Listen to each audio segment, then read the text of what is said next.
তো কোটা আর মেধা তো এক জিনিস না। তার মানে কি মুক্তিযোদ্ধার সন্তান নাতিপুতিরা কেউ মেধাবী না, যত রাজাকারের বাচ্চারা নাতিপুতি হলো মেধাবী, তাই না? যুদ্ধে কিন্তু মুক্তিযোদ্ধারাই জয়ী হয়েছিল, রাজাকাররা জয়ী হয় নাই। তারা পাকিস্তানিদের পদলেহন করেও পরাজিত হয়েছিল। এই কথাটা তো মনে রাখা উচিত যে তারা তো পরাজিত হয়েছিল, তো তাদের মেধাটা কোথায়? মাননীয় প্রধানমন্ত্রী, আমি প্রভাস আমিন, আমি এটিএন নিউজে কাজ করি।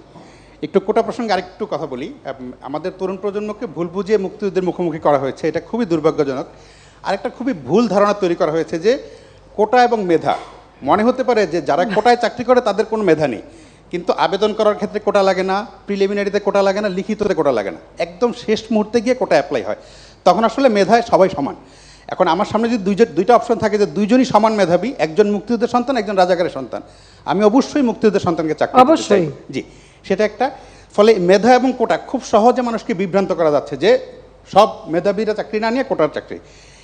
আপনাকে খুবই ধন্যবাদ যে আপনারা গত 10-12 দিন ধরে আন্দোলন হচ্ছে, আপনারা অসীম ধৈর্যের সাথে আন্দোলন মোকাবেলা করছেন, এবং যারা আন্দোলন করছে আমি তারা সংক্ষুব্ধ, চাকরি না পেয়ে বঞ্চিত, তাদের ক্ষোভের সাথে আমার খুবই একমত। তাদেরকে পিছনে কি অন্য কেউ ইন্ধন জুগিয়ে ভুল বুঝিয়ে বিভ্রান্ত করে মুক্তিযুদ্ধের মুখোমুখি করার জন্য করছে কিনা, আপনার কাছে আবেদন থাকবে যে আপনারা যেই ধৈর্য দেখিয়ে যাচ্ছেন সেটা দেখিয়ে তাদের সাথে যদি কোনোভাবে তাদেরকে বুঝিয়ে শুনিয়ে, আগামী 7ই আগস্ট পর্যন্ত কিছু করার নেই, কারণ সেদিন আপিল বিভাগে শুনানি হবে, তারপর আপিল বিভাগের রায়ের পরে হয়তো নির্বাহী বিভাগ কী করবে না করবে, ততদিন অন্তত তারা যাতে বুঝতে পারে, সেটা আপনি যদি অনেক সংবেদনশীলতার সাথে যদি বিষয়টা বিবেচনা করেন তাহলে ভালো হয়।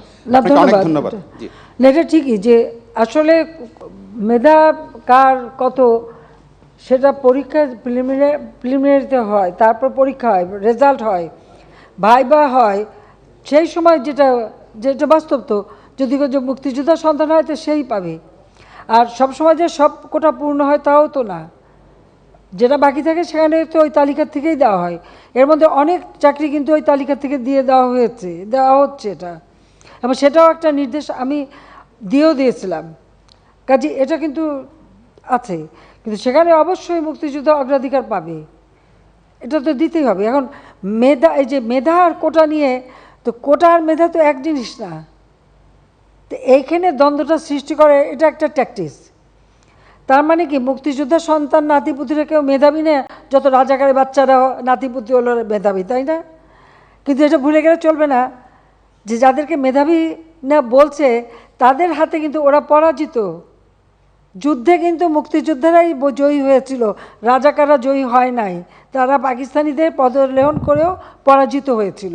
এই কথাটা তো মনে রাখা উচিত যে তারা তো পরাজিত হয়েছিল, তো তাদের মেধাটা কোথায়? তাদের মেধাটা কোথায়, সেটা আমার প্রশ্ন।